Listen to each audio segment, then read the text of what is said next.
So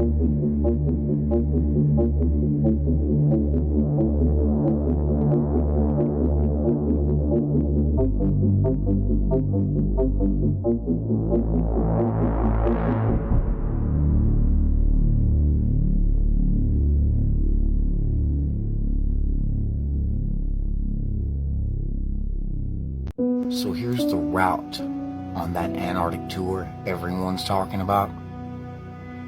And as you can see, it's just part of the deception.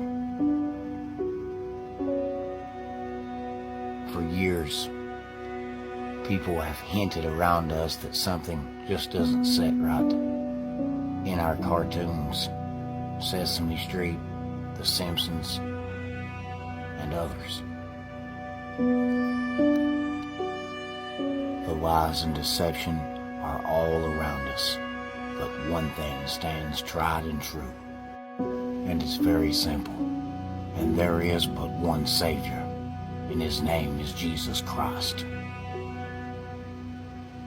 So I gotta ask, if you don't believe in space, what do you think about Elon Musk and his company SpaceX? SpaceX? More like...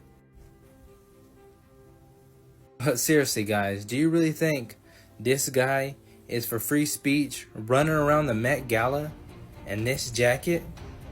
What does that say? Novus Ordo Seclorum. And where have we seen that? And what does that mean? New World Order or New World Age? But if you think that was just a coincidence, I got way more stuff to show you that, well, this guy is not the most honest guy. Like, does anyone else remember that time we caught a rat running around on the outside of his rocket? That's going to continue to burn until 8 minutes and 44 seconds into flight. So a little over 2 minutes from now, we'll hear the call out SECO. It'll then be a little... Did you guys catch it? Here, watch it again, but slowed down and zoomed in.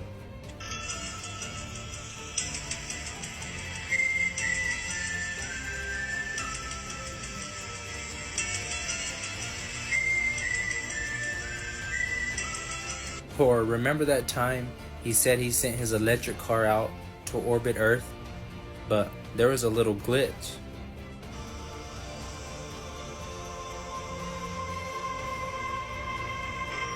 You can tell it's real because it looks so fake.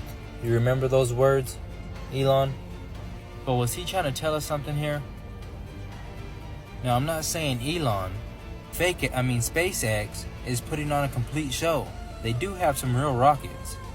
And of course, all this was for entertainment purposes only. This is strictly my opinion.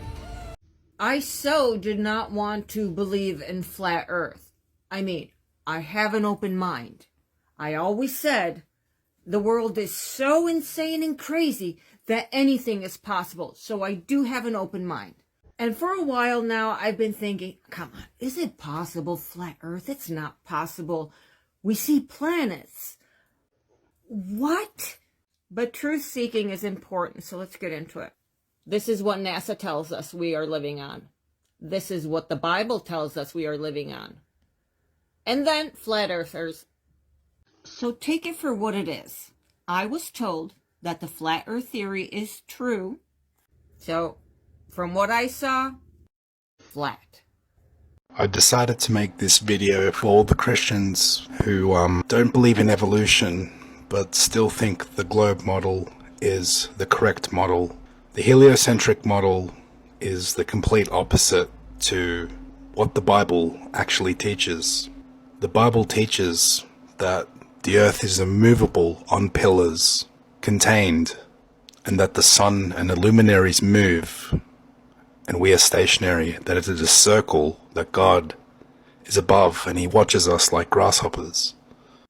I want to make it clear that the same people that are telling you that evolution is true are the same people that are bringing you this Copernican heliocentric model that states that we are just a speck in the universe, unimportant, tucked away in a corner, and are heading directly for another galaxy to collide and that'll be the end of the universe.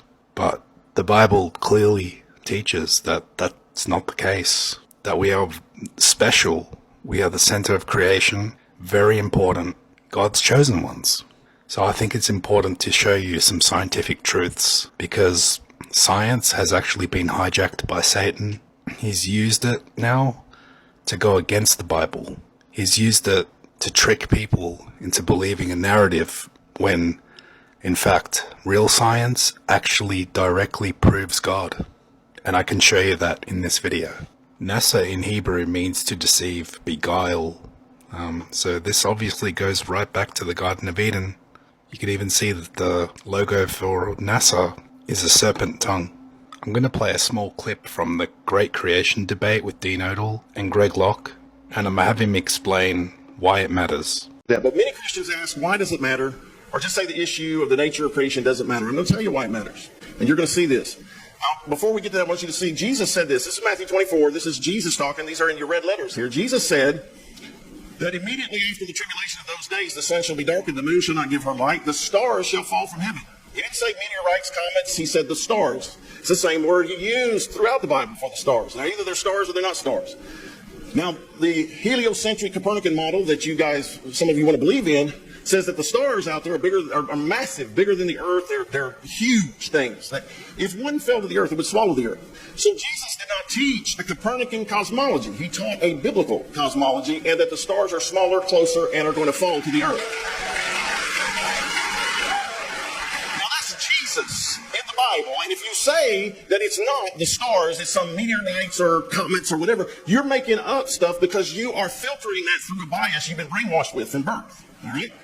The Bible says the stars. Now, I was talking to a person who was a science teacher who's a strong Christian, and I said, what about the stars falling to the earth? And he goes to Revelation 6, and he says, well, don't you think that's just what John was seeing was asteroids and meteorites falling? It wasn't really stars. And I said, you got a problem with that if you're going to say it's just asteroids and meteorites, because Jesus said it was stars. So did Jesus know what he was talking about or not?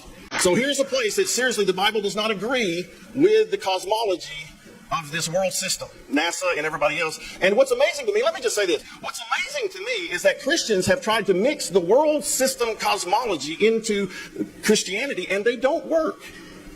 You can't do it. And this is proof of that right here. And I'm going to show you what the atheists do. Now let's listen to this. This is Neil deGrasse Tyson again, one of your top astrophysicists, astronomers. And here's what he says about this issue of the stars, the Bible saying the stars falling. People who make this case that was the beginning and that there had to be something that provoked the beginning, do you give them an A at least for trying to reconcile faith and reason? I don't think they're reconcilable. What do you mean? Well, so let me say that differently. All efforts that have been invested by brilliant people of the past have failed at that exercise. It just failed. And so the track record is so poor that going forward, I have essentially zero confidence, near zero confidence that there will be fruitful things to emerge from the effort to reconcile them. So, for example, if you knew nothing about science and you read, say, the Bible, the Old Testament, which in Genesis is an account of nature, that's what that is. And I said to you, give me your description of the natural world based only on this. You would say the world was created in 6 days, and that stars are just little points of light, much lesser than the sun. And in fact, they can fall out of the sky, right? Because that's what happens during the Revelation. One of the signs that the second coming is that the stars will fall out of the sky and land on Earth. So to even write that means you don't know what those things are. You have no concept of what the actual universe is. So everybody who tried to make proclamations about the physical universe based on Bible passages got the wrong answer. So what happened was, when science discovers things, and you want to stay religious, or you want to continue to believe that the Bible is unerring, what you would do is, you would say, well, let me go back to the Bible and reinterpret it. Then you say things like, oh, they didn't really mean that literally, they meant that figuratively. So this whole sort of reinterpretation of how figurative the poetic passages of the Bible are came after science showed that this is not how things unfolded. And so the educated religious people are perfectly fine with that.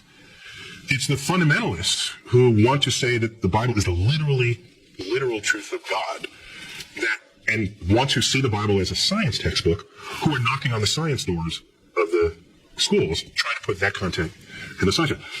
enlightened religious people are not behaving that way. They're saying, yes, science is cool, we're good with that. And use the Bible to get your spiritual enlightenment and your emotional fulfillment. I have known serious religious people, not fundamentalists, who were scared when Carl Sagan opened his series with the words, "The cosmos is all that is, or ever was, or ever will be." That scared them, because they interpret that to mean that if this is it, there's nothing else. No God and no life after. For religious people, many people say, well, God is within you. Or God, there are ways that people have shaped this, rather than God is a little gray-bearded man in the clouds. So if God is within you, what I'm sure Carl would say, in you, in your mind. In your mind, and we can measure their neurosynaptic. Now we're going to move on from here. But you understand, see, you say, why does it matter? Because people have believed this instead of believing what God's word said, and many people have fallen away. They've walked away. People have said, I'm not following God anymore. I'm not a Christian. So now I'm going to show you a scientific proof about the firmament being a real thing in the sky. Our container, our dome, our celestial sphere that's in the sky holding the stars, the moon, the sun. The air you are breathing right now proves that the firmament exists, okay? Because the only way to have gas pressure is with containment. Yet they're telling you that there's a vacuum in the sky that's sitting next to our gas pressure without a physical barrier. Also, you need to have containment to make a vacuum. But they are saying these things are coexisting and they're not equalizing. That breaks the second law of thermodynamics. The air we're breathing proves that the firmament exists. Now, another biblical proof is the fact that the moon gives off its own light. It's not reflecting sunlight. In the Bible it says, and God made two great lights, the greater light to rule the day and the lesser light to rule the night. So they are both lights. He didn't say, and God made one great light and one great rock. And I have the proof for that. So here's a video of a man using what's called a FLIR. It's a forward-looking infrared. It picks up heat signatures, and he's gonna use it in the moon's shade compared to the moonlight. And you will see that the moonlight is colder than the shade. Yeah. 18, 19 degrees, 19 degrees, 19.7, 19.8. In the moonlight, 16 degrees, 15 degrees. Also in the moonlight, 17. Well, what do you know? Yeah, it's warmer in the shadow. Yes, absolutely no trickery going on here. It is an extremely bright moon out and the sky is crystal clear. Warmer in the shadow. If the moon were reflecting hot sunlight, then the moonlight should also be warm, just like the sun, but it's the opposite, proving that it's its own light. Alright, I'm going to be playing for the rest of this video a compilation of biblical truths I put together. I'm going to show you the local sun and moon, and that they're not that far away. You can actually have clouds behind the moon, which I have captured personally. I'm going to show you stars. And the reason why NASA never shows us videos of stars, of real stars, is because they prove the waters above. God said he put the stars in the firmament, and that he put the firmament in the midst of the waters. And I see water when I look up at them with my high power zoom cameras. That's why stars twinkle. They're interacting with the water medium. I'm going to show you all types of biblical proof. So yeah, this is why it's important, because our natural world proves the existence of God, and this is why they've hidden it from us. Because if everybody knew where we lived, everybody would have to concede that God exists. So it's very important. Thank you for watching. And God said, "Let there be lights in the firmament of the heaven to divide the day from the night. And let them be for signs and for seasons and for days and years. And let them be for lights in the firmament of the heaven to give light upon the earth." And it was so. And God made two great lights, the greater light to rule the day, and the lesser light to rule the night. He made the stars also. And God set them in the firmament of the heaven to give light upon the earth, and to rule over the day and over the night, and to divide the light from the darkness. And God saw that it was good. And the evening and the morning were the fourth day.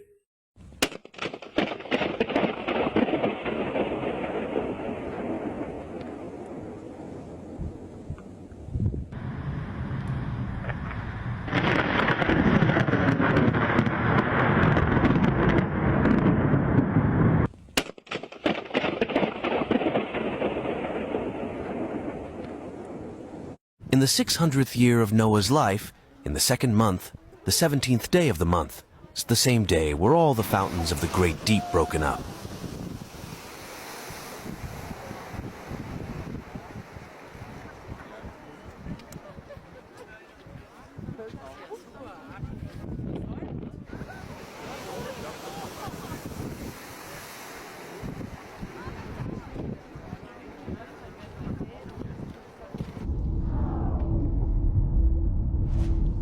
Okay, look at that. It's really blue under there. It looks like a giant just explosion underneath all the water, and then it finally, you see where it breaks the tension of the water there? Yeah. That was cool. It's wherever the gas comes out of the bubble first, that's where it rushes out and then it immediately drains the bubble.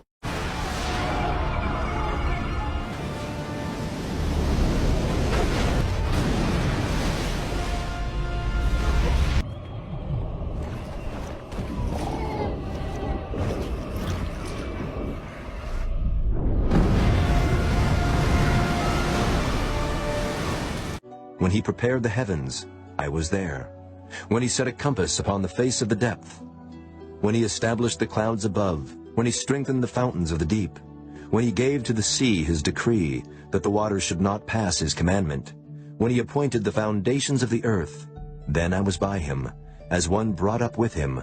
And I was daily his delight, rejoicing always before him, rejoicing in the habitable part of his earth. And my delights were with the sons of men.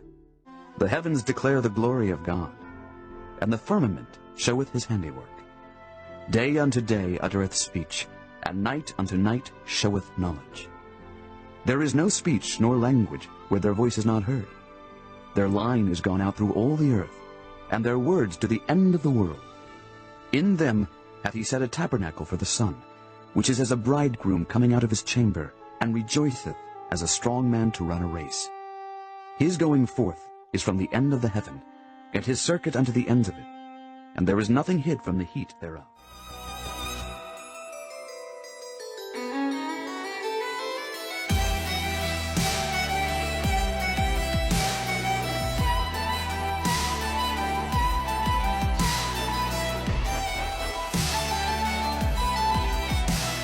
And God said, "Let there be a firmament in the midst of the waters, and let it divide the waters from the waters."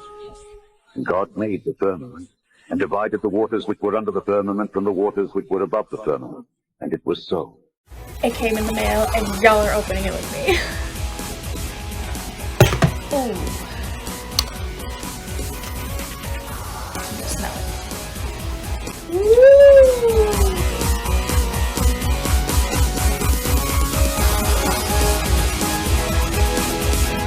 Here we go. The flat Earth map dates back over 1,000 years. This map is credited to being created by a Persian astronomer. His name was Al-Biruni, and he lived between 973 AD to 1048 AD. It's the official map of the United Nations and also the United States Geological Survey. It used to be present in many places before the creation of NASA and the Antarctic Treaty in 1959. Here you see it with Admiral Byrd.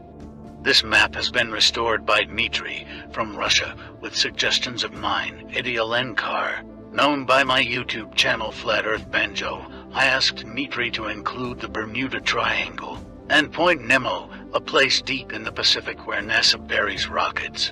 Then Robert Tozzi, a professional mapmaker, came along and enhanced the map even more. There are many people now selling this map online, but if you could order it from my online store, I would greatly appreciate it. Visit my online store now and order one of the items. I humbly thank you.